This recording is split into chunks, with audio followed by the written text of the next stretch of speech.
Bem, o próximo tema que nós temos a tratar agora é relativo exatamente aos poderes administrativos. Eu só registro aí que quem primeiro concebeu esse PowerPoint foi o professor Alan, e com a saída dele aqui da instituição, eu acabei herdando a disciplina, ele gentilmente nos cedeu aí esse PowerPoint e a gente começou a trabalhar em cima dele, claro que fazendo as nossas intervenções que a gente achou necessárias, tá certo? Mas aqui nosso pedido de agradecimento para ele. E o tema de hoje, que a gente vai estudar, é exatamente referente aos poderes administrativos. Mais uma vez, como vocês vão trabalhar dentro da administração pública, você tem que entender o poder da administração pública. Ou seja, quando você está trabalhando dentro da administração pública, o que é que a administração pública pode fazer e o que é que ela não pode. Então, primeiro, nós temos que ter uma noção de poder. O que seria esse poder administrativo? O que é que vocês acham que seria esse poder?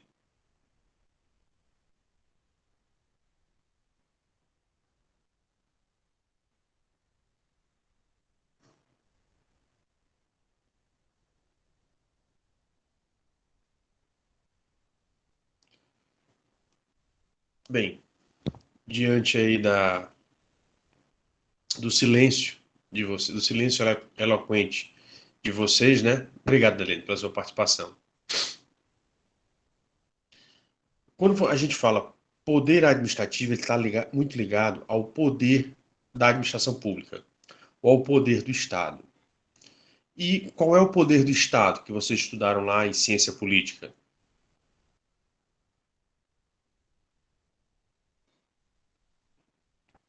Legislativo, executivo, judicial. A gente vai ver lá na frente que, na verdade, são funções do Estado, né? Por uma questão de tradição, chama-se Poder Executivo, Legislativo e Judiciário, mas, na verdade, eles são funções do Estado. Então, o termo foi errado.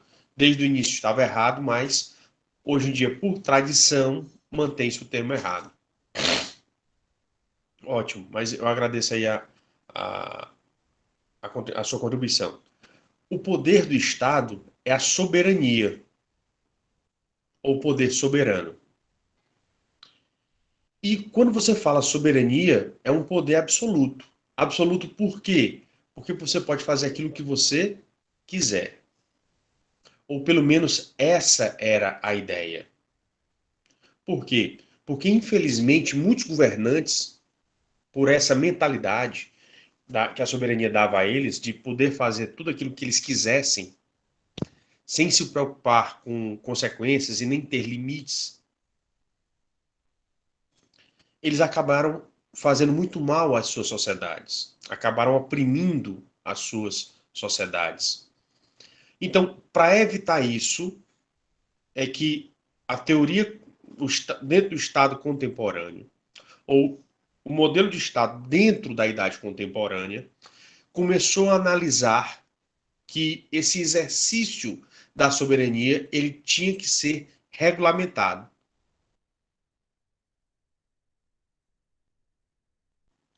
Mas regulamentado em que sentido? O sentido que tinha que ser delimitado o exercício da soberania. Porque imagine o seguinte, se a soberania ela é o poder maior de um Estado, quer dizer que não tem ninguém acima dessa pessoa que exerce soberania dentro do Estado. Então ela pode mandar em tudo e em todos. E esse poder mandar também significa que essa pessoa ela pode fazer tudo aquilo que ela quiser. Então, se não tiver uma regulamentação sobre o exercício desse poder, você pode voltar aos mesmos problemas que aconteceram no passado, quando se admitiu esse poder soberano ou quando se admitiu essa soberania. Então, para se evitar isso, hoje em dia, a teoria em vigor é exatamente essa. Você não limita a soberania, mas você limita sim o exercício dessa soberania, onde você não entrega somente a uma única instituição ou somente a um único ente. Você entrega a três: executivo, legislativo e judiciário. Para quê? Para que eles fiscalizem uns aos outros, ou seja, eles se fiscalizem mutuamente. Então, a visão ou o intuito é exatamente esse: a fiscalização recíproca desses três entes. Pois bem, então, a partir dessa maneira, você começa a perceber que esse poder administrativo, ele vai estar, quando você faz a análise, baseado na soberania. Mas nós não corremos os mesmos riscos do passado. Por quê? Porque o chefe do executivo ele não vai mais deter toda a soberania. Ele tem que partilhar o exercício dessa soberania com o legislativo e o judiciário. Ele tem que partilhar com essas outras instituições. Além disso, também na hora dele executar, ele não vai executar de qualquer forma. Ele vai executar dentro de limites. Ou seja, hoje em dia existe uma regulamentação e essa regulamentação coloca limites daquilo que pode ser feito e daquilo que não pode ou não deve ser feito. Então, por isso que, embora esses poderes administrativos eles sejam gigantes, porque dá para você fazer muita coisa, não quer dizer que você pode fazer tudo como no passado, como era a ideia do passado. Então tem uma grande diferença e ocorreu uma evolução da teoria, que vai repercutir exatamente na prática, de evitar que os novos governantes eles cometam os mesmos erros dos governantes do passado, que oprimiam o povo, que massacravam a sua gente. Mas hoje em dia, como você tem essa regulamentação, quais são os problemas atuais? O problema anterior era exercer, exacerbando os limites. O problema atual é diferente. O problema atual do poder administrativo são os excessos de poder e o desvio de poder. Porque a pessoa que atua no poder, ele tem que entender que o poder não é dela. O poder é exatamente do ente onde você está trabalhando. Então o poder não é seu, pessoa, é do ente. O ente é maior do que você. Então você tem que entender exatamente essa correlação. Então você tem que ter todo o cuidado para você não abusar desse poder que não é seu. Você detém ele porque você está dentro daquele ente, daquela determinada instituição, e essa instituição é que tem esse poder. Então, você tem que tomar todo o cuidado para você não abusar desse poder. E quais são as formas de abuso? É quando você age com excesso e quando você age com desvio. E aqui nós colocamos algumas definições do que seria o excesso de poder. O excesso de poder é quando você ultrapassa os limites fixados nas normas jurídicas sobre aquela determinada atividade administrativa. Exemplo, você realiza uma atividade com a qual você não tem competência. E competência aqui, eu peço a vocês uma consideração, tá certo? Professor, desculpa, a apresentação parou. Não sei se foi de propósito, foi que se caiu. É problema de internet. Nós estamos vendo o slide. Ok.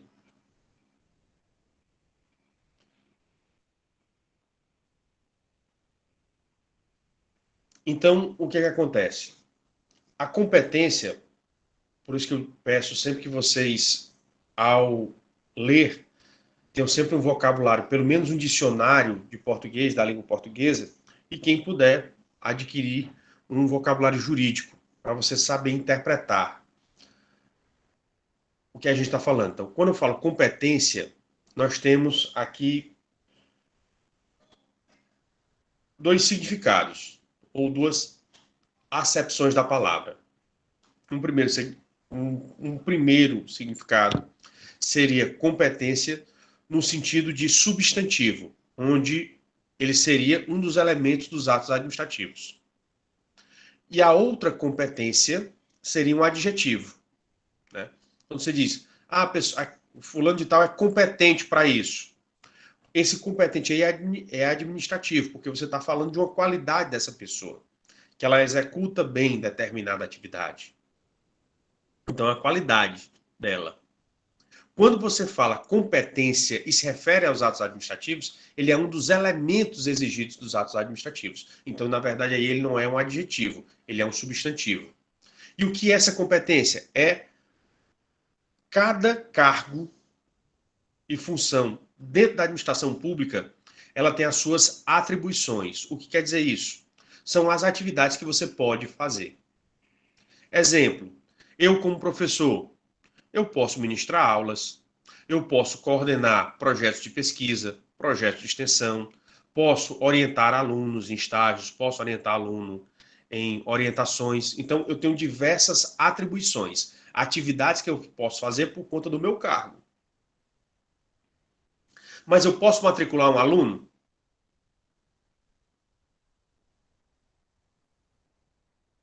Não posso. Por quê? Porque não está dentro das minhas atribuições. Quem é que tem essa atribuição? É a coordenação. Então, o professor que estiver dentro da coordenação, investido na coordenação, com a função de coordenador do curso e mais os tais ou aqueles servidores administrativos que atuam junto com ele. São eles que vão ter, dentro das normas, essas determinadas atribuições. Então, quando você diz que fulano de tal agiu com incompetência, queria dizer que ele fez uma atribuição que não era dele, era de outro cargo ou de outra função, mas não era dele. Então, você não está se referindo à pessoa, se a pessoa tem condição, você não está se referindo se a pessoa executa bem ou não uma atividade. Você está dizendo que ela, dentro da legislação, dentro das normas, ela não tem aquela determinada atribuição. Ou seja, ela não pode realizar aquela determinada atividade.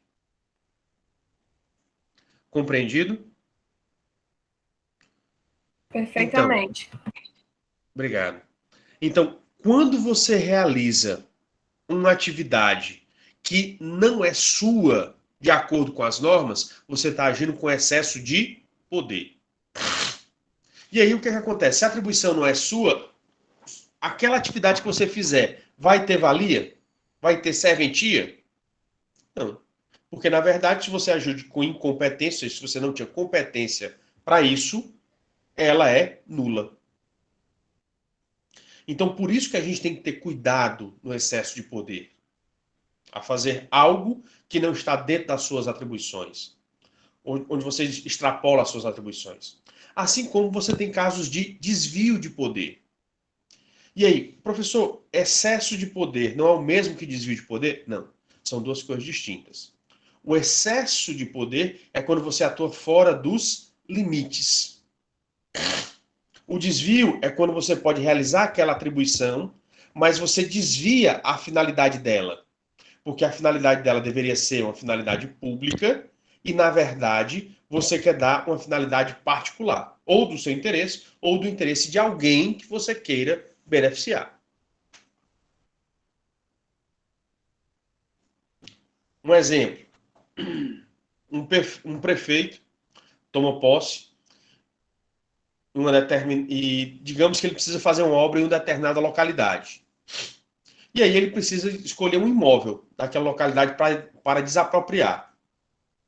E ele acaba desapropriando não o imóvel que tecnicamente seria o mais adequado, porque seria de um correligionário, seria de um cabo eleitoral dele, ou seja, de um apoiador político dele. Então ele vai pegar exatamente um imóvel de alguma que tecnicamente não seria o ideal, mas ele pega um imóvel de um desafeto, ou seja, de um opositor político. Por quê? Porque ele é um opositor político. Então, como ele está com raiva de mim mesmo, eu não preciso me preocupar. Então, isso daí é um desvio de poder. O que é um desvio de poder? Você tem que desapropriar um imóvel? Tem. Para fazer um equipamento público, para fazer alguma atividade pública, uma obra pública, de vez em quando, a própria administração pública tem que fazer a desapropriação de alguns imóveis. E como é que você vai decidir isso? Qual imóvel desapropriar? você tem que ter um critério subjetivo ou um critério objetivo? O que é que vocês acham? Objetivo.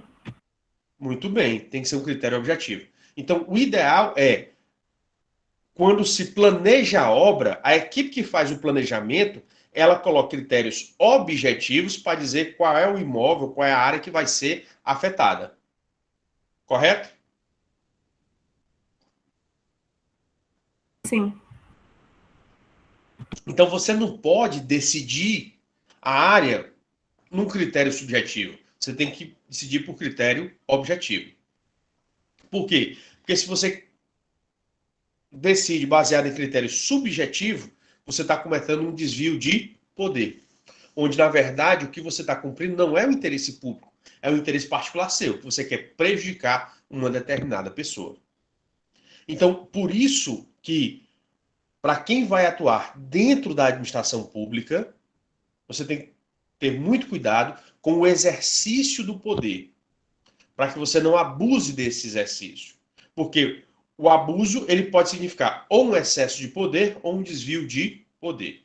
Perceba que existe uma diferença entre o excesso, onde você extrapola os limites, e o desvio porque você vai realizar uma atividade, mas você desvia a atividade a seu bel prazer, aquilo que você não poderia. Por quê? Porque como você está representando a coletividade, você não pode levar em consideração a sua vontade, o seu interesse. Você tem que levar em consideração a vontade da comunidade, o interesse da comunidade, ou seja, o interesse público, o interesse que é coletivo.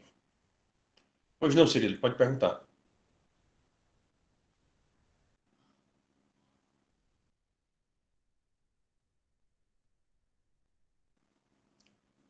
Cirilo, pois não?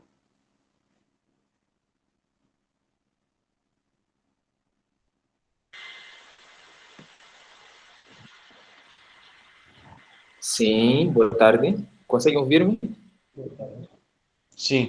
Pronto. Eu estava dizendo, professor, que eventualmente, quando nós falamos sobre poderes administrativos, abuso de poder, desvio de poder, vai, por sua vez, nos remeter também a uma outra situação chamada excesso de zelo, de certa forma. Quando nós temos poder, nós acabamos também envolvendo-nos com excesso de zelo.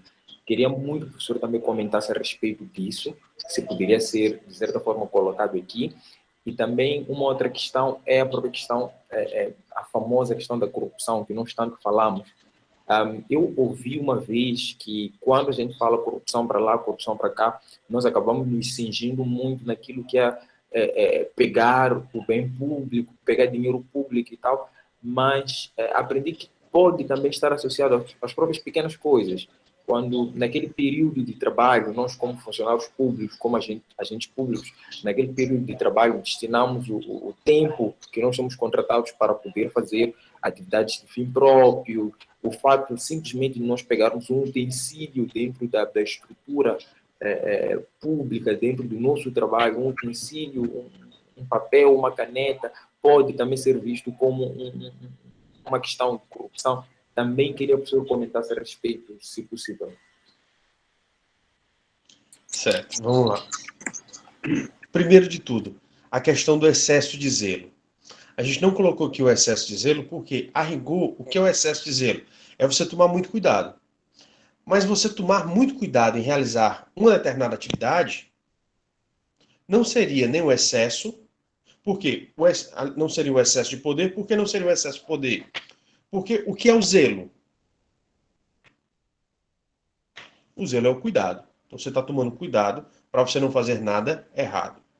Quando você tem um excesso de zelo dentro da administração pública, você poderia dizer que você tem um excesso de apego à norma ou à legislação, onde você quer saber exatamente se você está ou não aplicando a legislação.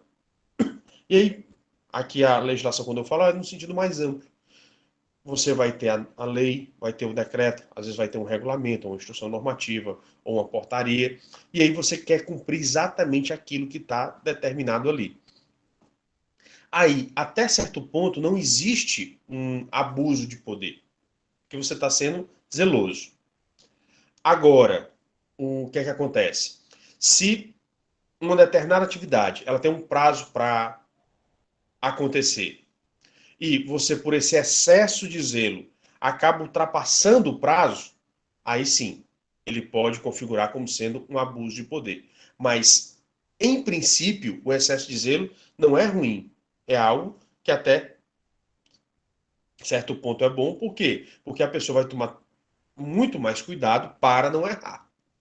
Agora, se isso vier a gerar algum problema de execução ou de efetividade do ato, aí sim, ele pode se transformar num excesso de poder, certo? Por quê? Porque você estaria extrapolando os limites desses limites legais. Mas geralmente quem atua com excesso de zelo, eu não vejo muito esse problema na prática, tá certo? Pode vir a ter? Pode, excepcionalmente. Mas eu não vejo muito esse problema do excesso de zelo na prática, tá bom? Referente ao crime de corrupção. Você tem o crime de corrupção aqui no Brasil, que é a corrupção ativa e passiva. Mas o que é que acontece? A gente vai ter, está previsto dentro da ementa de vocês, da disciplina, nós temos direito administrativo 1 e direito administrativo 2. Em direito administrativo 2, nós vamos tratar dos crimes contra a administração pública. Então, nós temos vários crimes contra a administração pública. E aí, o que é que eu faço? Eu reúno os vários crimes sobre a administração pública e trato eles em bloco. Principalmente aqueles crimes que são mais comuns, que são cometidos comumente no dia a dia da administração pública, infelizmente, por muita gente, e as pessoas não se apercebem. Mas o que a gente tem que ter em mente é exatamente isso. O quê? Quando você está dentro da administração pública, você não está trabalhando para você. Você está trabalhando para a comunidade. Então, digamos, eu posso pedir à universidade para fazer impressões de textos para os alunos? Posso. Mas eu não posso imprimir um texto para mim, que eu estou estudando. Por quê? Porque quando eu imprimo um texto para mim, é interesse particular. Agora, se eu peço para imprimir texto para os alunos, eu estou utilizando uma atividade. Está ligada à minha atividade, que é a atividade de ensino. Então, mas aí o que acontece? Às vezes depende muito da consciência das pessoas. Por quê? Porque tem pessoa que se aproveita e tem pessoa não, que tem consciência e não se aproveita. Então, você tem várias atividades. Até mesmo você chegar para a pessoa e dizer, essa pessoa aqui é meu parente, dá uma agilizada aí no processo. É errado, é um tipo de crime, tá certo? Mas que as pessoas muitas vezes não se apercebem. Você está correto, Cirilo, em querer buscar essas informações, todas essas informações. Mas eu pediria a você só um pouco mais de paciência. Por quê? Veja bem, você começou agora o direito administrativo, né? Como você começou a entender agora, se eu for tratar agora de crime, você pode confundir alguma coisa. Então, eu pediria só que você tivesse paciência e no próximo semestre eu vou explicar direitinho essas distinções. Só não se você já estiver trabalhando dentro da administração pública, e aí realmente eu posso lhe dar umas dicas de como agir e tudo mais. Mas não sendo isso, vamos esperar, por quê? Porque aqui você vai construir todo um conjunto de... Você vai construir o seu conhecimento passo a passo. Ou tijolo por tijolo, degrau por degrau. Então, você estaria indo longe demais, quando muitas vezes você não vai ter uma compreensão. Por quê? Para mim tratar com vocês os crimes contra a administração pública, que seria o caso de corrupção, vocês tinham que ter pelo menos uma noção de crime. E vocês não têm a noção do que seria, o que é uma conduta criminosa. O que está na lei. Não é só o que está na lei, é uma série de fatores que vai me dizer se aquela determinada conduta ela é criminosa ou não. Então, por isso que antes de tratar de crime contra a administração pública, claro que eu não vou poder também aprofundar, mas eu vou pelo menos apresentar a vocês de uma maneira simples, né? Para que vocês possam pelo menos ter um conteúdo mínimo para você entender o que seja crime. E depois eu vou trabalhar dentro da legislação para você interpretar o que é considerado crime e por que aquela atividade é considerada crime. E como você saber identificar dentro da legislação quais são as condutas criminosas e quais não são as condutas criminosas. Lembrando que qualquer ato que você tem, ele tem consequências. Essas consequências podem gerar chamadas responsabilidades. Você tem a responsabilidade civil, que você vai ter que gastar dinheiro para ressarcir o prejuízo da pessoa. A responsabilidade penal, onde você vai sofrer alguma sanção penal, que aí você vai ter a mitigação de direitos. As pessoas pensam logo em prisão, mas a prisão é uma mitigação de direito, que é o direito à liberdade, mas não é o único, existem vários outros, tá certo? A responsabilidade administrativa, onde a pessoa pode ser advertida, ela pode ser suspensa e ela pode chegar a perder o cargo, a função ou a aposentadoria que ela teria se ela já estivesse aposentada. E, por fim, a responsabilidade política, que é exatamente você ficar com seus direitos políticos suspensos, ou até perder os seus direitos políticos para sempre, ou ficar com seus direitos políticos suspensos por um determinado período, que pode chegar até 8 anos. Então, por isso que eu estou lhe colocando que é uma série de fatores que eu pediria a você calma, paciência, para que a gente fosse construindo todos esses conceitos, para quando chegar lá você entender direitinho quais são esses crimes. Aliás, eu já coloco, como a gente tem pouco tempo, eu não vou poder tratar de todos os crimes, mas eu vou tratar dos principais. E aqueles crimes que muitas vezes muitos gestores públicos ou agentes públicos cometem e nem se tocam. Tá certo? Então não se preocupe que a gente vai tratar sobre isso, tá bom? Entendido?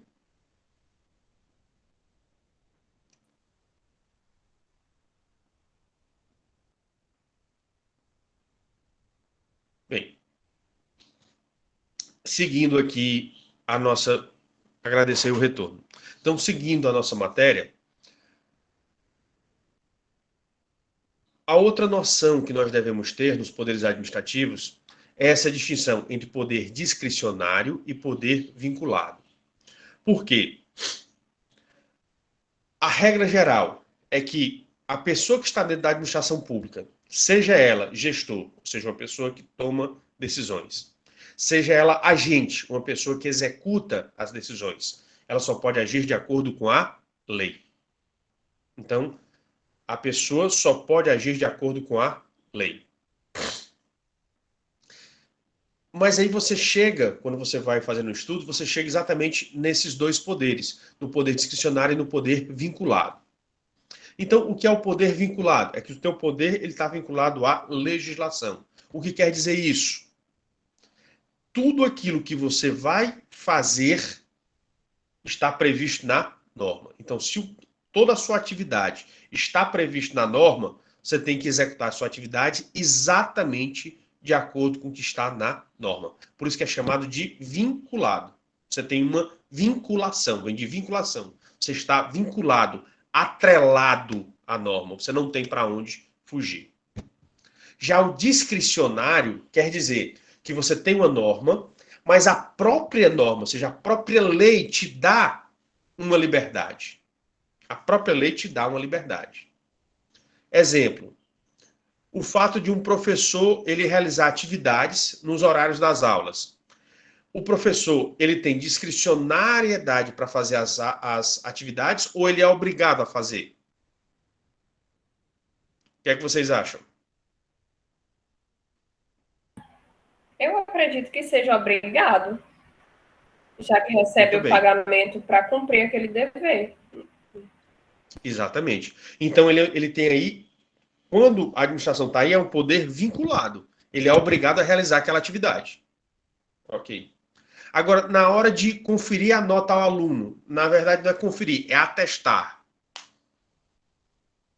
Qual a diferença? Vocês sabem a diferença entre conferir e atestar? Não, professor. Pronto. Conferir é quando você dá alguma coisa a alguém.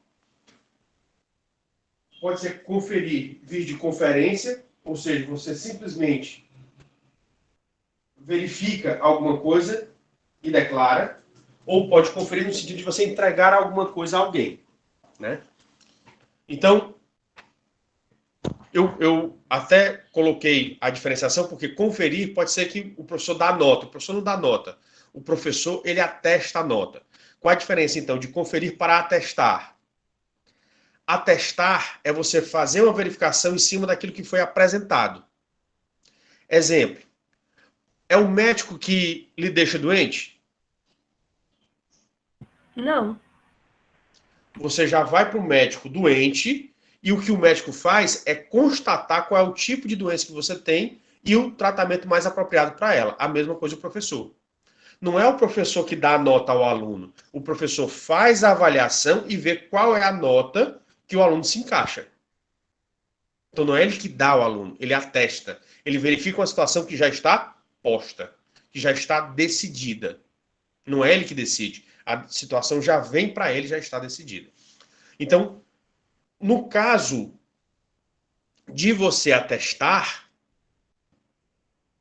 a nota, o professor tem uma certa discricionariedade. Por quê? Porque se ele achar necessário, ele pode dar ponto extra? Fazer atividades para ponto extra? Pode. Pode. Então, veja que nessa atividade aqui existem possibilidades que a própria norma confere ao agente. Confere àquele determinado servidor público. Então, quando a própria norma ela entrega ou ela prevê possibilidades de você agir de mais de uma maneira, aí você tem a discricionariedade, onde cabe ao servidor ele adotar ou ele escolher uma das várias possibilidades que a própria norma deu a ele. Tá certo? Então, vinculado é quando toda a atividade ela já foi descrita. Então, você só tem um meio. Você só tem uma atividade a ser realizada. A discricionariedade é quando você tem várias. E aí, das várias que a própria lei dá ao servidor, ele tem que escolher por uma. Então, você vai ter essa grande diferença entre o poder discricionário e o poder vinculado.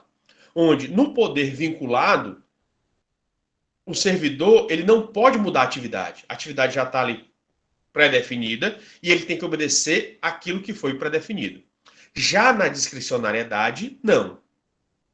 Na discricionariedade, a própria lei dá a ele opções e aí ele vai ter que optar por uma. Às vezes, até para você fazer a opção, você tem que justificar por que está tomando aquela determinada opção em detrimento das outras opções. Conseguiram compreender? Perfeitamente. Outra circunstância que eu queria colocar aqui para vocês, tá certo? É o fato de que o poder administrativo está ligado ao ato administrativo, porque quando você tem o poder, você vai ter que realizar a atividade. Então, o poder ele está sempre ligado ao ato administrativo. Então, como nós temos no poder administrativo, o poder administrativo ele pode ser discricionário ou vinculado. Quando você tem um poder discricionário, você vai fazer um ato administrativo discricionário. Quando você tem um poder vinculado, você vai fazer um ato administrativo vinculado. Porque quando você realiza a atividade prevista na norma, você está realizando um ato. Então, por isso que você tem essa ligação íntima entre o poder e o ato. Ou seja, aquilo que você tem para fazer e quando ele efetivamente ele é realizado. Exemplo, eu posso cortar o cabelo? Posso. Mas eu corto o cabelo todo dia? Não. Eu corto o cabelo no dia que eu acho mais apropriado. Então, poder tem a ver com o ato. Tá certo? Ele tem uma relação íntima com o ato. Agora, não quer dizer que você vai exercer o poder todo dia, né? Depende, tem atos que você precisa fazer todo dia e atos não, que você precisa fazer periodicamente. Ou quando necessários. Entendido? Sim. Pronto. Aqui eu coloquei alguns exemplos de vocês para você entender algumas atividades que elas são obrigatórias. Por exemplo, a licença de um servidor para acompanhar o seu cônjuge, ela é vinculada. A cobrança de tributos, ela é uma atividade vinculada. Mas a discricionariedade ela pode também ocorrer em outras circunstâncias. Por exemplo, uma licença para qualificação, para pós-graduação em estrito sensu, ela é discricionária. Ou seja, ou você concorda ou você discorda. Você não precisa sempre concordar com ela.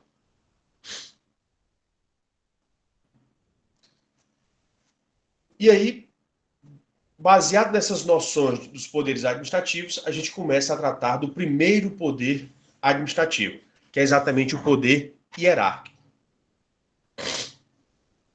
Pois bem, para a gente entender poder hierárquico, você tem que entender o que é hierarquia. Vocês têm uma noção do que é que seria a hierarquia? Geralmente, quando a gente fala de hierarquia, a gente está falando de uma determinada estrutura que visa poder estabelecer um nível de discriminação entre poderes, né? Onde a gente encontra Não coloque discriminação, Cirilo, não coloque discriminação, coloque distinção. Você vai distinguir os indivíduos, tá certo? Sim, sim. Do mais poderoso ao menos poderoso. Sim, é bem assim, professor. Pronto. Eu vou só colocar, fazer aquela distinção entre discriminação e distinção, né? Que o termo mais adequado seria distinção. E a outra coisa que eu colocarei para você deu uma ideia, e é a verticalização. Você vai organizar as pessoas que participam daquela instituição ou daquele determinado ente e vai organizá-la de maneira vertical. Você vai, sim, da maneira mais da pessoa mais poderosa a menos poderosa, né? Ou dos gestores, as pessoas que tomam decisões, até os agentes, as pessoas que executam as decisões que foram tomadas. Ok. O seu entendimento precisa só dessa burilar, né? Ou seja, desses aprimoramentos, mas a sua ideia está muito bem construída. E dentro da verticalização, sempre que a gente fala em verticalização, tem uma outra consequência que é exatamente uma relação de subordinação. E o que é uma relação de subordinação? Vocês têm em mente o que seria uma relação de subordinação?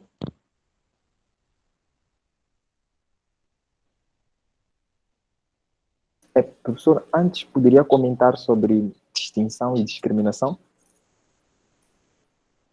Se eu poderia? Sim. O professor pediu que eu usasse o termo distinção, não discriminação. Pronto. A discriminação, quando você vai discriminar, você está fazendo uma diferenciação de maneira errada, baseada em algum critério errado. Na distinção, você está fazendo a diferenciação, mas baseada em critérios corretos. Geralmente, os critérios aqui que a gente tem no direito é exatamente nos critérios objetivos. Por isso que a gente utiliza muito, por exemplo, discriminação racial. Você está discriminando por conta da raça. Ah, e eu não posso discriminar por conta da raça? Não, porque esse critério é um critério errado. Tá certo? Então, não quer dizer que você não possa fazer diferenciações. Pode, mas depende do critério que você está utilizando. O critério que você tem que utilizar, ele deve ser um critério correto. Então, por isso que os termos, é bom você ter esse cuidado na hora de utilizá-los, tá bom? Mas vamos voltar aqui. O direito, ele fala muito em relações de subordinação e relações de coordenação. Vocês lembram desses dois tipos de relações? Relações de subordinação e relações de coordenação? Muito bem, Ana. Você está correta. Ocorre uma situação de obediência, né? Na subordinação, você tem o superior e o inferior. E aí, dentro da organização administrativa, o que é que acontece? O superior manda no inferior. Então, na relação de subordinação, você tem um poder de mando, onde o superior manda no inferior, e, consequentemente, uma obrigação, você tem a obediência, onde você obedece à ordem que foi dada pelo seu superior. Agora, aqui também não é uma coisa sem limites, né? Por quê? Qualquer ordem de um superior meu, eu tenho que obedecer? Não. Muito bem. Qual é o critério que eu utilizo para não obedecer? No Brasil, é exatamente a questão da inconstitucionalidade. Se eu sei que determinada norma ela não está de acordo com a Constituição, eu não preciso nem sequer executar. Porque eu já sei que ela é inconstitucional. Então já eu posso me negar. As demais ordens, eu não posso, eu tenho que cumprir. Eu só posso descumprir as ordens manifestamente inconstitucionais ou manifestamente legais. Ou seja, aquilo que é notório. Se não for notório, eu tenho que cumprir. Porque tem exatamente essa relação de subordinação. Então, o que eu queria deixar para vocês é, antigamente a ideia era, na relação de subordinação, realmente você tinha que fazer tudo. Inclusive fazer as coisas erradas que eram mandadas. Hoje em dia não é mais dessa maneira. Você tem o poder, mesmo inferior, ou seja, aquela pessoa que está subordinada, ela hoje em dia ela pode negar algumas ordens do seu superior, mas desde que sejam manifestamente contrárias à Constituição ou manifestamente contrárias à legislação aplicada ao caso. Entendido? Sim. Quer perguntar, Romário? Não, professor. Entendido. Então, vamos lá. Então, dentro da hierarquia, desse poder hierárquico, o que é que essa relação entre superiores e inferiores, entre chefes e subordinados, o que é que envolve, né? Envolve o poder de ordenar. Por quê? Porque o superior pode dar ordens ao subordinado, de fiscalizar, ou seja, uma vez que o superior deu a ordem, depois ele pode examinar se a ordem está sendo bem executada, deve, né? Para saber se efetivamente a ordem foi cumprida e em que termos aquela determinada ordem ela foi cumprida. Como também pode ocorrer a situação da delegação. E o que é que significa delegar, pessoal? É o ato de passar determinados poderes a uma outra pessoa ou entidade. Isso. Mas aí tem só algumas particularidades, Cirilo. Muito bem. É você pegar uma atribuição sua e conferir a outra pessoa. Mas a delegação ela ainda tem outra circunstância, que é o quê? Na delegação, o superior pega uma atribuição sua e delega e transmite essa obrigação para um inferior. Então, do superior para o inferior. O superior, ele mesmo, ele pega uma atribuição sua e indica para o inferior. Porque assim como pode ocorrer a delegação, pode haver o inverso, que nós chamamos no Brasil de avocação. O que é isso? O superior, ele pode pegar uma atribuição do inferior e puxar para ele mesmo realizar. Então, quando é do superior para o inferior, delegação. Do inferior para o superior, é avocação. Então, você tem essas duas. Na verdade, você está transferindo aquela obrigação, aquela atividade a outra pessoa. Mas aí você tem que saber de quem está saindo e quem vai realizar. Ok? Por isso que você tem essa diferenciação entre delegar e avocar. E além disso, você tem a circunstância da revisão, né? Ou seja, onde o superior ele pode revisar aquilo que os seus inferiores fizeram, os seus subordinados. Por quê? Porque ele pode verificar algum deslize, algum erro e ele prontamente já corrigir. Por quê? Porque o próprio judiciário, ele já tem súmulas garantindo que a administração pública ela pode corrigir seus atos. Então, se a administração pública ela tomar consciência de que cometeu um erro, ela mesma pode corrigir o seu erro. Tudo bem? Estão me acompanhando até aqui?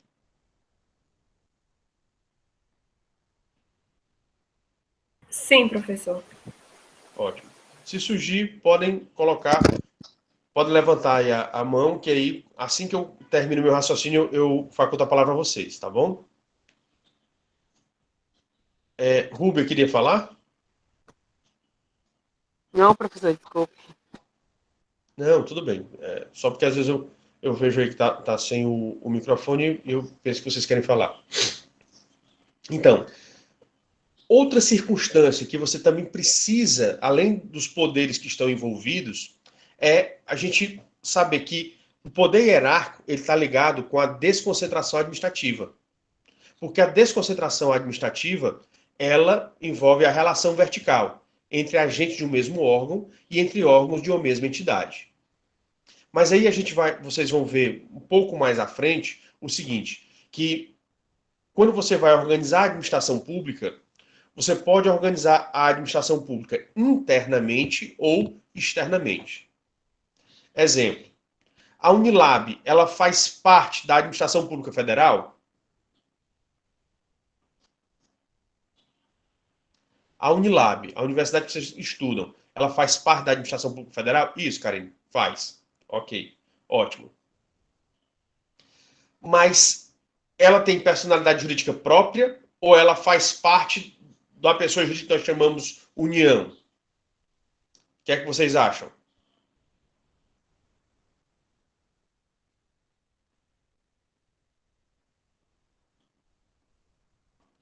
Eu vou dar uma dica simples para vocês. A Unilab, ela tem um CNPJ próprio, diferente do CNPJ da União? Tem. Então, se ela tem um CNPJ, é porque ela tem personalidade jurídica própria. A CGU, a Controladoria Geral da União, ela é um órgão ou ela é uma pessoa jurídica?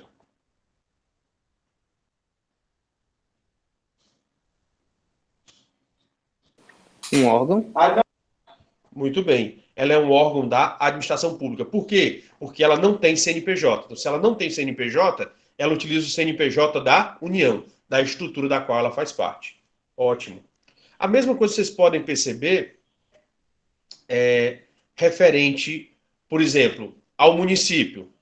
O município, ele é formado da prefeitura, mas a prefeitura é um órgão do município, e a Câmara Municipal é outro órgão do município. Tá certo? Então, você começa a ter essas noções. Pois bem, a desconcentração é quando você tem essa questão interna. Por exemplo, você é um organismo. Você, indivíduo, é um organismo. Por quê? Você tem um coração, você tem 2 rins, você tem 2 pulmões. Então, você tem vários... Esse conjunto de órgãos forma um indivíduo, forma um organismo. Então, essa mesma ideia de organismo foram para as pessoas jurídicas. Então, você vê, por exemplo, a União. A União, ela tem órgãos. Ela tem o executivo, e esse executivo, ele tem suas organizações, seus órgãos, tem o legislativo e tem o judiciário. São seus órgãos. Ou seja, todos eles compõem uma mesma pessoa jurídica. Toda essa estrutura compõe uma mesma pessoa jurídica. Já quando você olha para a Unilab, não. É uma pessoa jurídica diferente. Ela faz parte da administração, mas agora você não está dentro da mesma pessoa jurídica. Você forma uma nova pessoa jurídica. Depois a gente vai entender direitinho como é que se organiza essa administração pública, tá certo? Mas o fato é que, como você lida com vários órgãos, por quê? Porque esses órgãos fazem parte do mesmo, por exemplo, os ministérios. Os ministérios são órgãos. Por quê? Porque eles fazem parte de um mesmo corpo, ou de uma mesma pessoa jurídica, que seria exatamente a União. Então, quando você verifica isso, você percebe que existe uma organização interna das pessoas jurídicas e existe uma organização externa, onde essa pessoa jurídica ela vai interagir com outras pessoas jurídicas. Quando você tem essa organização interna só é possível por conta da desconcentração, de um fenômeno que existe, um fenômeno social chamado de desconcentração. Já quando você tem várias pessoas jurídicas distintas, elas se organizam, mas aí o fenômeno vai ser outro. Vai ser o fenômeno da descentralização. Certo? O fenômeno ele é distinto. Mas isso daqui são coisas que você vai estar começando a entender agora e que a gente vai, posteriormente, conseguir entender melhor essa situação. Tá certo? Então, o poder hierárquico, ele está mais ligado a quê? A desconcentração administrativa. Por quê? Porque está todo mundo dentro da mesma pessoa. Então, naquela pessoa jurídica, tem as pessoas que mandam e as pessoas que obedecem. Ou seja, tem uma relação de hierarquia. Então, o poder hierárquico, ele está ligado à desconcentração, ou seja, as organizações internas, e não a descentralização, porque a descentralização, ela diz respeito a organizações externas, entre pessoas jurídicas.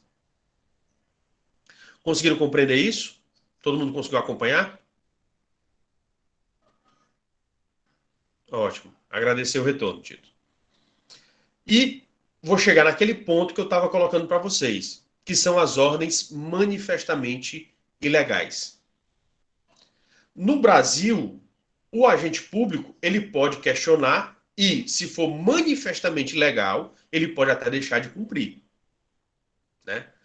Mas não quer dizer que a mesma postura do Brasil vai ser a mesma postura dos outros países. Então, por isso que eu pediria a você, que é nosso estudante de outros países, é um estudante estrangeiro, eu pediria que você analisasse do seu país. Como é que lida você obedecer essas ordens manifestamente ilegais ou manifestamente inconstitucionais? Por quê? Porque na França você tem que obedecer, mesmo sabendo que a ordem é errada, e na Alemanha o servidor ele pode pedir uma reiteração, ou seja, pode pedir para que a pessoa reforce se realmente é para cumprir, para exatamente mostrar à pessoa, você mostrar à pessoa que ela pode estar errada. Então ela vai averiguar e, se for o caso, ela reitera aquela ordem que foi dada. Então, cuidado, que de país para país, a atividade, ou seja, aquilo como o servidor deve agir frente a essas normas ou essas ordens que são erradas, ele pode variar de acordo com a sua legislação do seu país. A gente só quis deixar aqui claro que no Brasil a gente age dessa forma. Isso não quer dizer que vai ser a mesma resposta ou a mesma atitude para todos os países, tá certo? Pode ter variações. Estão conseguindo me acompanhar?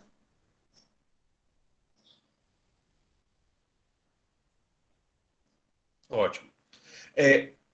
Para ajudar, existem muitos conceitos de poder hierárquico que nós vamos achar na lei que regulamenta os processos administrativos, que é essa lei aí que a gente colocou aí para vocês. A Lei 9.774 de 99. Né? Por quê? Porque essa Lei 9.774 de 99, que trata sobre o processo administrativo, ela, por exemplo, trata sobre a competência. Ou seja, ela dá uma ideia do que é que o servidor ele pode fazer, ou seja, quais são as atividades que ele deve fazer, que é exatamente a questão da competência. E o que é que pode ser feito em matéria de competência?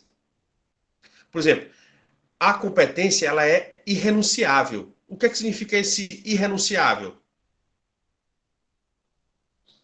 Significa que o indivíduo que possui determinadas competências, ele não pode simplesmente abandoná-las. Não pode deixar de fazer, né? Ok, Cirilo. O irrenunciável quer dizer que ele não pode renunciar, ele não pode deixar de fazer aquela competência. Agora, se ele não tiver condições de fazer, a competência ela pode ser o quê? Ela pode ser delegada do superior para o inferior, ou pode ser avocada do inferior para o superior. Então, esse artigo 11, ele te dá uma boa noção daquilo que é possível fazer em matéria de competência no Brasil. O artigo 12, o que é que ele é importante? É você entender como são tomadas as decisões e como é que os titulares de determinados órgãos administrativos eles vão agir, né? Porque o que é que acontece? Por exemplo, a pessoa vai conseguir agir em todas as situações?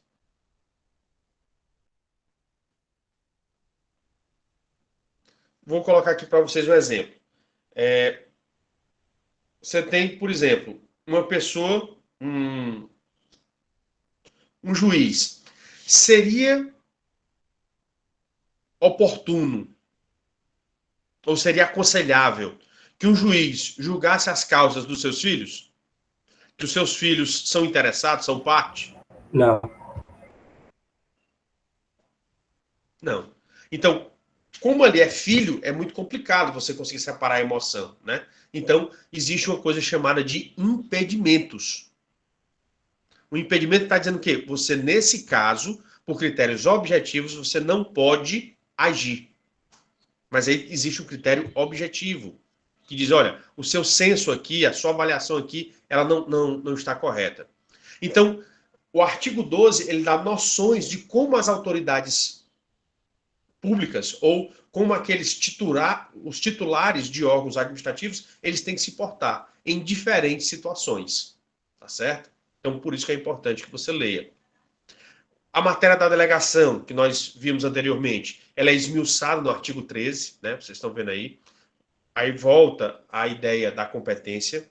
O artigo 12 também tem a ver com a competência. Você tem o artigo 14 aí falando mais uma vez da delegação, ou seja, esmiuça quando pode ser feita a delegação, como é que deve ser feita a delegação, se pode se voltar atrás de uma delegação que foi feita.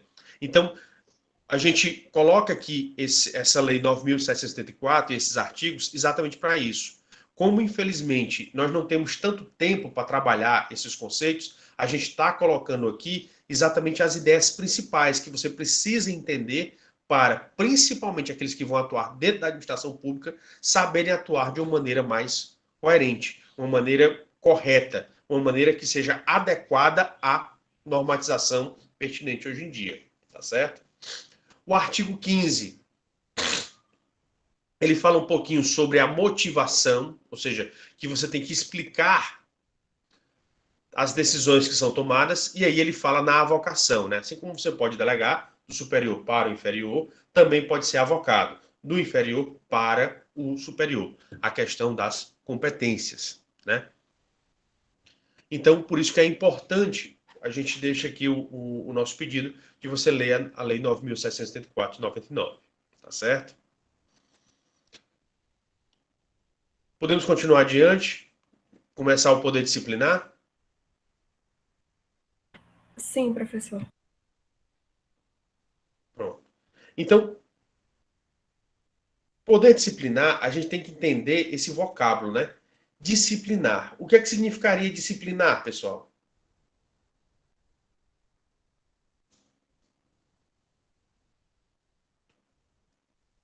O que é que vocês acham que significa disciplinar?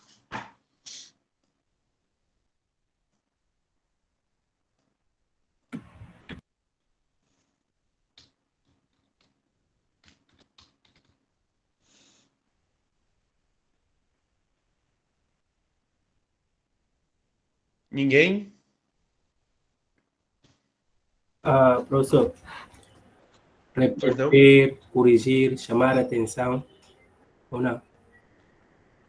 Tem a ver com chamar a atenção. Mas disciplinar, ele está ligado à questão de regra. O que seria o disciplinar? Você avaliar a conduta de uma determinada pessoa de acordo com as regras vigentes para aquela situação. É você impor uma ordem, é você chamar a pessoa a se submeter a um regulamento já pré-estabelecido. Então, o disciplinar é isso. Quando você utiliza o poder disciplinar, é exatamente o superior exigindo do inferior que ele cumpra aquilo que está regulamentado, que ele cumpra as regras daquela determinada repartição, daquela determinada instituição. Então, o disciplinar, ele tem muito a ver com o quê? Com o poder hierárquico. Porque no poder hierárquico, vocês viram que o chefe, ele tanto pode ordenar, como também ele pode fiscalizar. Ou seja, verificar se a ordem está sendo executada da maneira correta, ou também pode verificar se a ordem está sendo executada da maneira errada ou equivocada. Então, por isso que o poder disciplinar, ele tem uma relação intrínseca, ou seja, uma relação muito estreita com o poder hierárquico. Por quê? Porque se o superior, ele verifica que o inferior, que o subordinado, ele está agindo de uma maneira incorreta, de uma maneira errada, ele tem que tomar as providências necessárias. Que providências são essas? Primeiro, é instaurar um procedimento para fazer uma apuração. E o que é uma apuração? É uma verificação. É verificar se realmente aquilo que ele suspeita que a pessoa está agindo errado, está correto ou está errado. Se ele verificar nessa apuração que realmente a pessoa está cometendo ilícito, aí ele vai ter que aplicar a sanção ou a consequência cabível para aquela determinada infração. Porque se ele está cometendo um erro, ele está cometendo uma infração. E se tem uma infração, ele vai ter que sofrer a penalidade, que no caso seria a consequência negativa por ele estar fazendo um ato negativo, um ato errado, equivocado. Tá certo? Então, por isso que o poder disciplinar é o poder de você submeter uma pessoa à regra já estabelecida. E aí envolve também o poder de quem está superior àquele determinado servidor de apurar e punir os possíveis erros cometidos. E aí você vai analisar aqui no poder disciplinar exatamente quem tem a competência para punir, ou seja, quem é que vai analisar as circunstâncias e, dentro das circunstâncias que foram analisadas, se verificar efetivamente algum erro, que nós chamamos de infração, qual é a penalidade cabível para aquela determinada infração e submeter a essa infração. Aqui, pessoal, depois, quem quiser, infelizmente a gente não tem muito tempo para tratar sobre essas circunstâncias, mas o que acontece? No direito, ele sempre faz gradações. O que é a gradação? Ele avaliar em baixo, médio ou alto. Então, por exemplo, uma infração. Você pode ter uma infração cujo teor dela ou cujo impacto dela seja baixo? Pode. Tem infrações que o impacto dela é médio? Tem. E tem aquelas que são altas. Então, se você tem uma infração de baixo impacto, qual deve ser a penalidade para ela? Uma penalidade alta, média ou baixa? Se a infração é baixa, proporcionalmente, a penalidade deve ser de que maneira? Baixa. Baixa. Muito bem. Se é média, a penalidade deve ser média. Mas aqui se toma um cuidado. Por quê? Existem apurações dentro do poder disciplinar que são verificações mais rápidas, mais céleres, então elas são mais informais, e tem verificações mais complicadas, ou que seriam verificações mais aprofundadas. E aí, como é uma verificação mais aprofundada, na verdade, ela precisaria de um processo. Então, por isso que dependendo do tipo de infração, se ela for infração leve, a verificação, o procedimento de apuração também é leve. Se for a verificação tiver que ser numa apuração, numa infração média ou grave, aí você tem que ter o procedimento mais formal de todos, que nós chamamos de processo administrativo disciplinar, ou também chamado de PAD. Por quê? Porque, como é a situação mais grave, você tem que tomar todas as precauções possíveis, tá certo? Então, por isso que você faz essa distinção.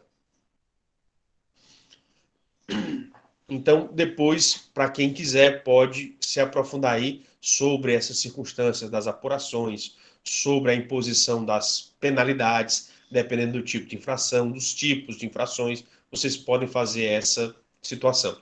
Mas uma coisa que você tem que ter em mente, qualquer apuração no Brasil, ela obrigatoriamente, por exigência da Constituição, mais especificamente lá, está contido lá, é um dos incisos do artigo 5º da Constituição Federal Brasileira, a pessoa tem que ter direito ao contraditório e à ampla defesa. Tem que ter esses dois direitos. Pergunto a vocês, vocês sabem o que é que significa contraditório e o que é que significa ampla defesa?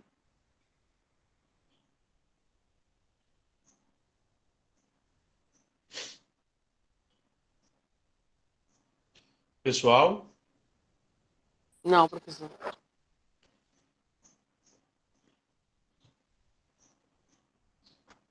Pois bem, o contraditório é o direito de você apresentar a sua versão. Então, no direito, quando você fala direito ao contraditório, é você apresentar a sua versão.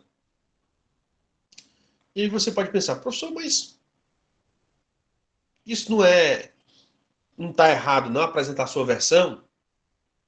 Você tem que lembrar o seguinte, quando você conta quando você relata uma determinada situação, você está relatando a situação em si ou você está relatando aquilo que você percebeu da situação?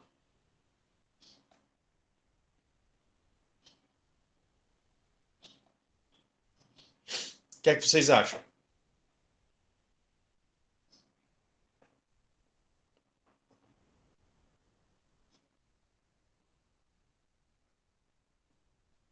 Você pode repetir a pergunta, por favor? Quando você fala de uma situação, você está efetivamente falando o que realmente aconteceu ou você está falando aquilo que você achou que aconteceu? Ou seja, a sua percepção daquela situação.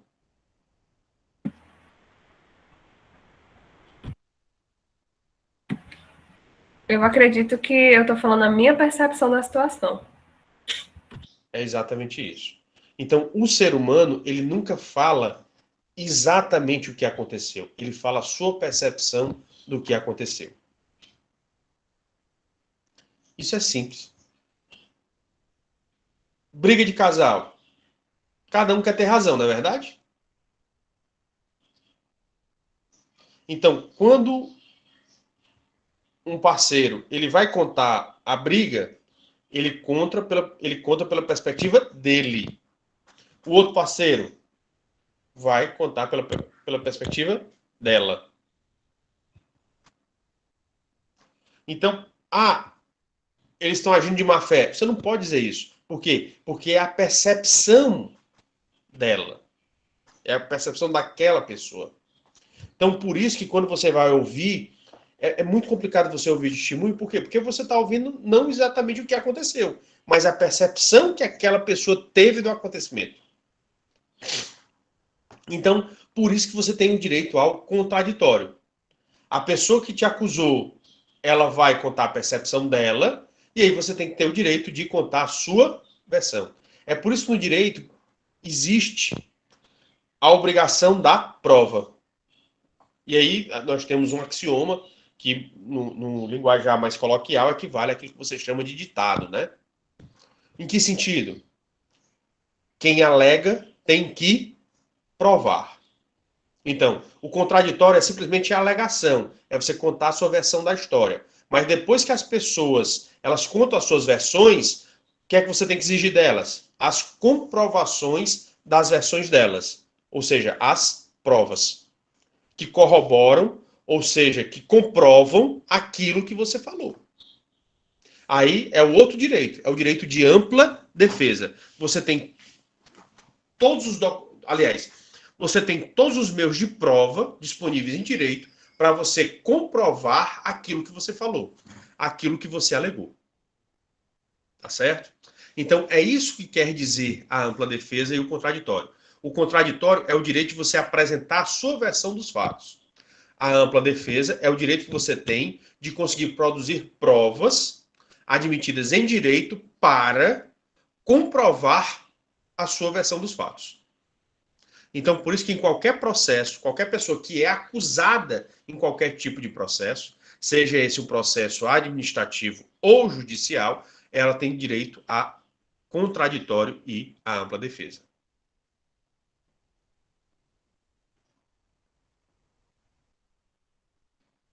Tudo bem?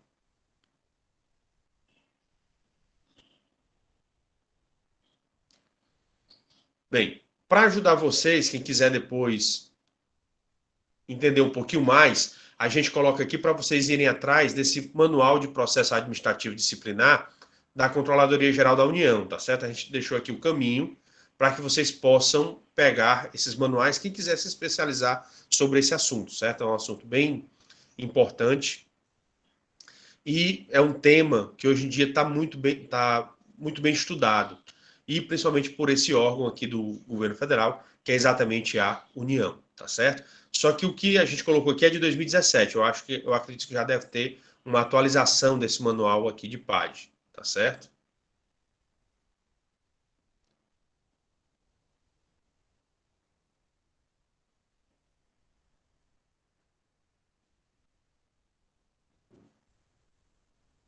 A Ana está perguntando a questão da testemunha ocular, se ela é levada em consideração. Ana, é porque é o seguinte, o direito brasileiro, ele predomina o documento. Então, se você tiver um documento ou uma prova objetiva, é melhor.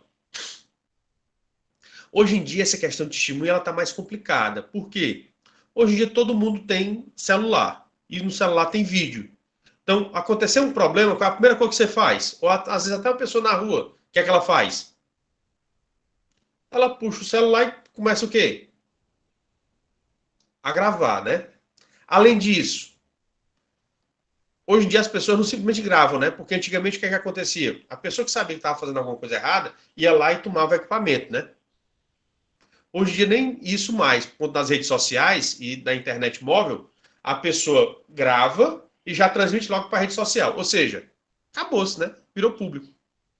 Então, por isso que hoje em dia está bem mais difícil você conseguir esconder determinadas situações ou determinadas circunstâncias. Por quê? Porque hoje em dia a pessoa já... Qualquer pessoa...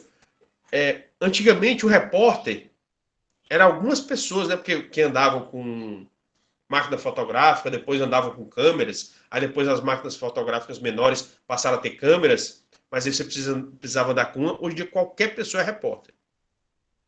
Então, o juiz, ele vai entre uma gravação e o testemunho, ou seja, contar a história, o juiz ele vai dar muito mais, ele vai dar maior valor a uma gravação, seja uma gravação de áudio ou uma gravação de vídeo, do que um testemunho.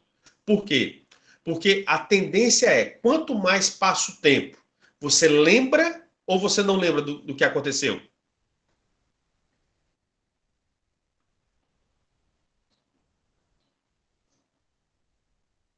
A tendência é ir esquecendo. Exatamente. E a gravação? A gravação não muda, é o que é e pronto. Exatamente. Então, por isso que eu lhe digo, a situação é, se você não tiver outra prova, só tem testemunha, tudo bem, aí o juiz vai ter que analisar a testemunha, mas o juiz, ele tem um critério aqui no Brasil chamado critério do livre convencimento. O que é isso? Não está dizendo.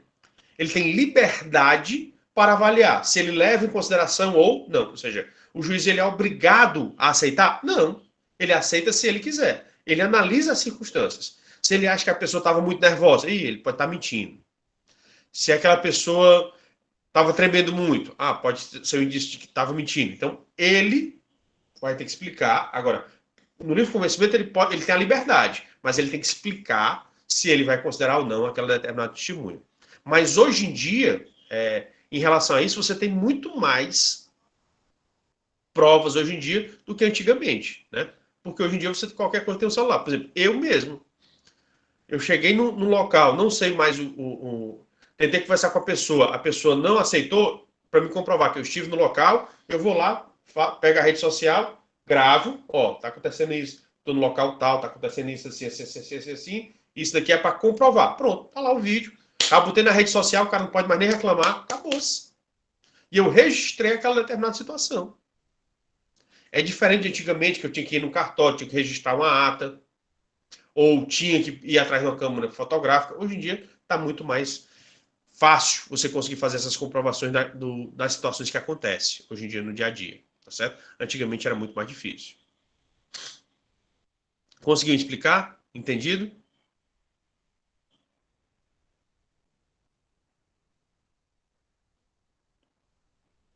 Ok. Então, vamos continuar aqui, né? O próximo poder administrativo que a gente tem que estudar é exatamente o poder de polícia. E aí, o que é que acontece? Existem taxas que são cobradas pelo exercício efetivo ou potencial do poder de polícia. Então, esse tema, poder de polícia, ele foi muito bem enfrentado na legislação de direito tributário, exatamente para, no caso, regulamentar a cobrança das taxas. Então, por isso que a gente está aqui citando para vocês, para que você entenda o conceito de poder de polícia, o artigo 78 do Código Tributário Nacional, onde ele diz o seguinte: considera-se poder de polícia a atividade da administração pública que, limitando ou disciplinando o direito, interesse ou liberdade, veja bem, O poder de polícia você vai limitar ou disciplinar. Limitar é você estabelecer exatamente uma demarcação. Ó, você pode fazer até esse ponto. Se você ultrapassar esse ponto, você está cometendo um ilícito. Limitar isso é estabelecer ponto ou pontos de demarcação do exercício de determinado direito.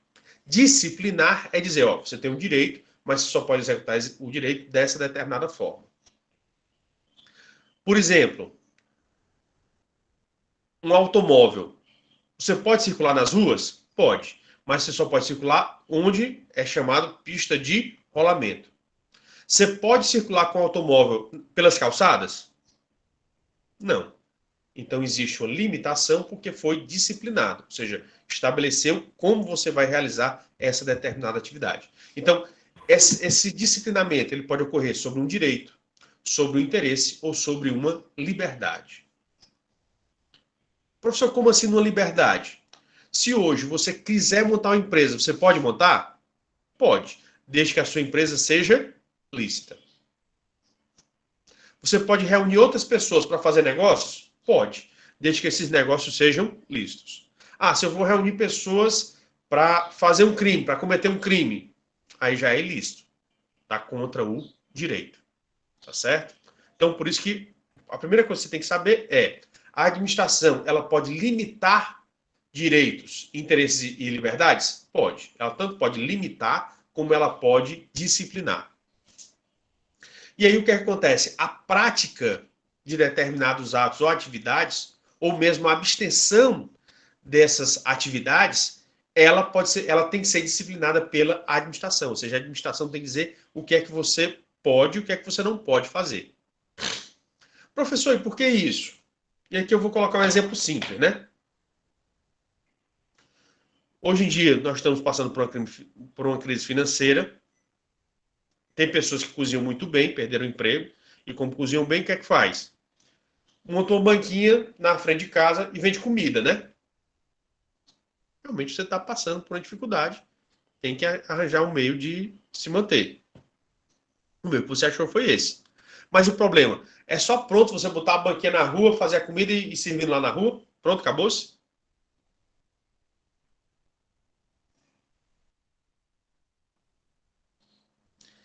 E se uma pessoa que está sendo servida lá na rua for atacada por um enxame de abelha, for assaltada, as pessoas forem assaltadas, se estiverem prejudicando o trânsito dos pedestres, tá tudo ok? Ou você precisa se adequar? Você precisa se adequar. Então, mesmo você sendo um particular, você tem determinadas atividades que para você realizá-las, você tem que fazer de acordo com aquilo que foi disciplinado, de acordo com aquilo que foi determinado em lei. É isso que essa norma está dizendo. Então, ela regula a prática do ato ou abstenção de fatos em razão do interesse público concernentes. E aí, por que a administração ela faz isso? Por conta da segurança, por conta da higiene, da ordem, dos costumes, da disciplina da produção e do mercado, ao exercício de atividades econômicas dependentes de concessão ou autorização do poder público, à tranquilidade pública ou ao respeito à propriedade e aos direitos individuais ou coletivos. E aí você pode chegar e dizer, professor, não entendi muito bem. Vamos lá. Segurança.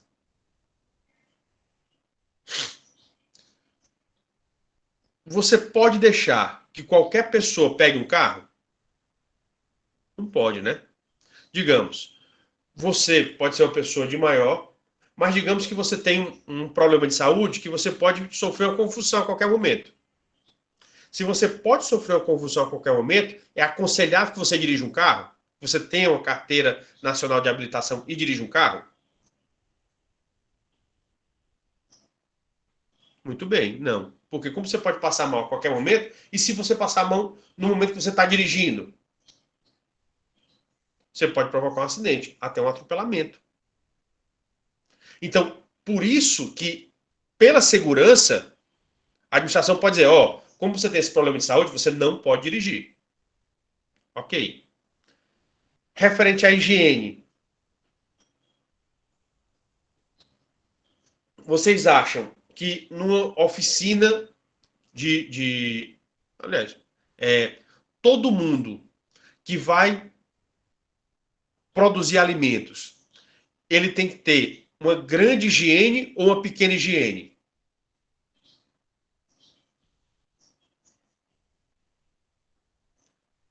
Uma grande higiene, né? Por quê?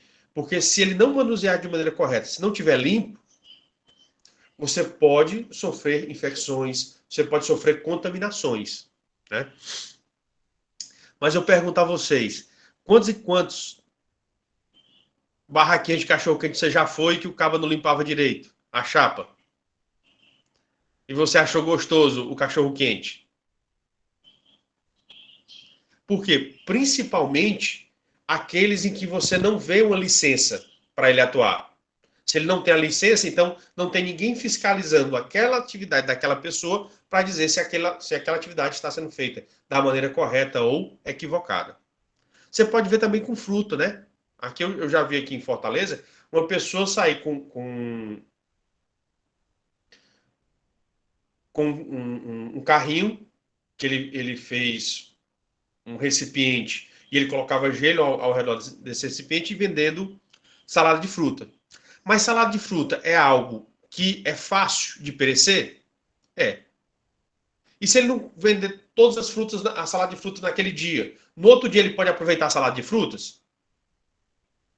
É complicado, né? Depende do que foi que ele colocou na salada de frutas. Então, por isso que tem que ter alguém que fiscalize essas atividades, por motivo de higiene, de saúde pública. A ordem, né? E aqui, no que diz respeito à ordem, eu também coloco aqui a tranquilidade pública. Tem alguns bairros que você anda e a pessoa, principalmente quando é domingo de manhã, né? Isso daqui é incrível. Domingo de manhã, a pessoa não tem nada para fazer, aí o que é que ela vai fazer? Ela quer ouvir música, mas não sozinha, né?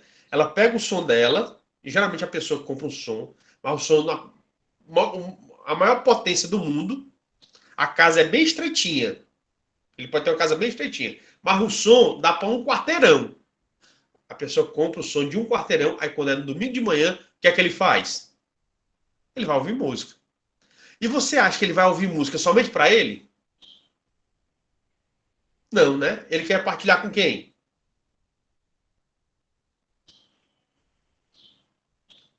Com a vizinhança inteira, né? Aí ele taca o som no último volume. Muito bem. Isso está certo? Não está, né? Então, por isso pode ser exercido o poder de polícia. Por quê? Porque a pessoa está prejudicando a ordem. Domingo de manhã é um momento de lazer. É seu lazer, mas também é dos outros. E se o lazer da pessoa é dormir? Ou se o seu vizinho tem uma criança, tem um bebê de colo? Então, por isso você tem a questão da ordem, da tranquilidade pública. Então, perceba que você tem várias situações. E aí, você tem o poder de polícia. Ou seja, de exigir que as pessoas elas cumpram aquilo que já foi regulamentado. Ou seja, que elas não ultrapassem aquelas determinadas situações. E isso pode ser exercido por Estado? Pode. Agora, uma coisa que eu queria que vocês prestassem atenção. Esse artigo aqui, ele está falando em polícia. Por exemplo, são os atos da Polícia Civil, da Polícia Militar, da Polícia Federal, da Polícia Rodoviária Federal. Ele está utilizando aí o termo polícia? Não, ele está utilizando o quê? A administração pública. Por quê? A vigilância sanitária, e aí vocês viram agora, com a questão das vacinas da Covid. Foram surgindo várias vacinas da Covid pelo mundo, mas essas vacinas só poderiam ser aplicadas no Brasil se elas tivessem a aprovação de quem? Anvisa. Muito bem. E o que é que significa Anvisa? Essa sigla?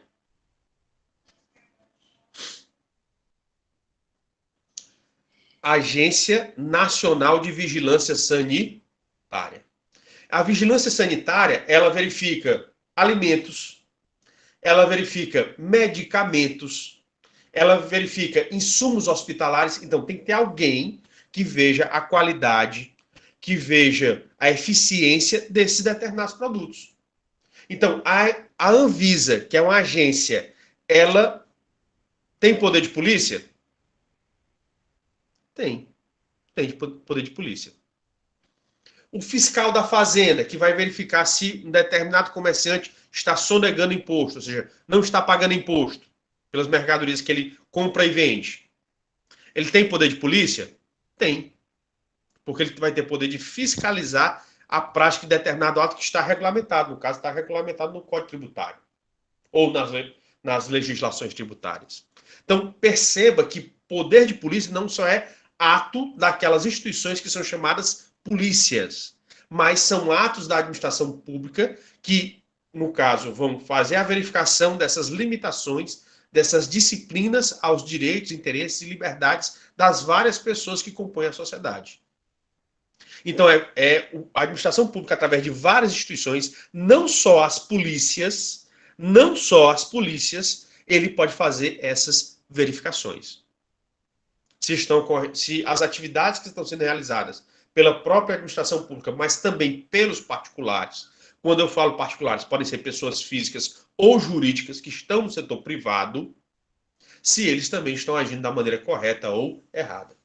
Quando a Comissão de Valores Mobiliários, a CVM, ela verifica o mercado financeiro, ela está executando poder de polícia, ou seja, ela está fazendo fiscalizações para saber se as pessoas no mercado financeiro estão agindo de maneira correta.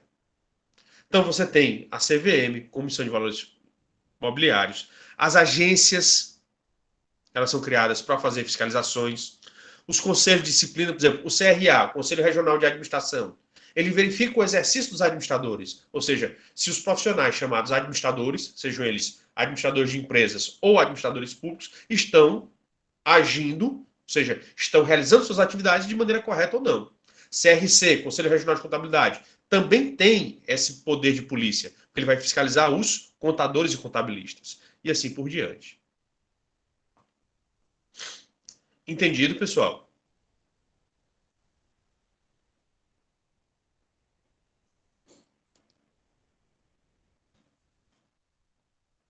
E aí a gente chega aqui ao poder de polícia. O que é que ele envolve, né, esse poder de polícia? Então, a gente colocou aqui várias ações que o poder de polícia ele vai fazer, que é o poder de condicionar, ou seja, é fazer com que a pessoa execute determinadas atividades dentro de condições pré-estabelecidas em normas jurídicas, de limitar, ou seja, dizer até onde você pode ir na execução daquela determinada atividade, restringir o uso, ou seja, dizer, olha, você pode utilizar, mas não em todos os locais. Por exemplo, quem tem a licença para ter uma arma, não significa que a pessoa pode circular com a arma, porque uma coisa é a licença para ter a arma, outra coisa é o porte de arma. Para você andar com a arma carregada, você tem que ter o porte. A licença é porque a pessoa é um atirador esportivo. Então, ele participa de um clube de tiros, então ele pode carregar a arma da casa dele para o clube de tiros para executar o esporte dele. E aí você vê que essas atividades elas podem ser feitas em relação a direitos, a bens, a atividades das pessoas. Por quê? Porque existe algum motivo, algum benefício que é trazido para a coletividade ou para o próprio Estado. As formas de manifestação do poder de polícia, ou seja, o poder de polícia ele pode ser manifestado através de normas, através de consentimento, ou seja, você vai à administração pública e pede para fazer alguma coisa, através de fiscalizações, onde a administração pública ela pode fiscalizar se as pessoas estão agindo de maneira correta, e através de sanções. Porque quem cometer algum ilícito, ou seja, quem cometer alguma infração, ele deve ser punido para quê? Para que ele não volte a utilizar novamente ou ele volte a errar, ele volte a cometer o mesmo ato ilícito. Tá certo? Dentro da nossa estrutura do Estado brasileiro, quem é que detém poder de polícia? Todas as pessoas jurídicas de direito público. A União, os estados, os municípios e o Distrito Federal. Então, todos eles têm poder de polícia. Além deles, mais alguém? Pode. Pode ter aquelas pessoas que têm uma delegação desse poder de polícia, que é a administração indireta. Por exemplo, as agências. Certo? Esse poder de polícia, ele pode ser delegado? Pode. Ele pode ser delegado por lei. Ele pode ser delegado a particulares? Não, ele só pode ser delegado a pessoas que participem da administração. Ele não pode ser delegado a particulares. Tá certo? E aqui, devido ao avançado da hora, eu queria, então, a gente parar por aqui e na próxima aula a gente continua essa parte. Eu pergunto a vocês, alguma dúvida?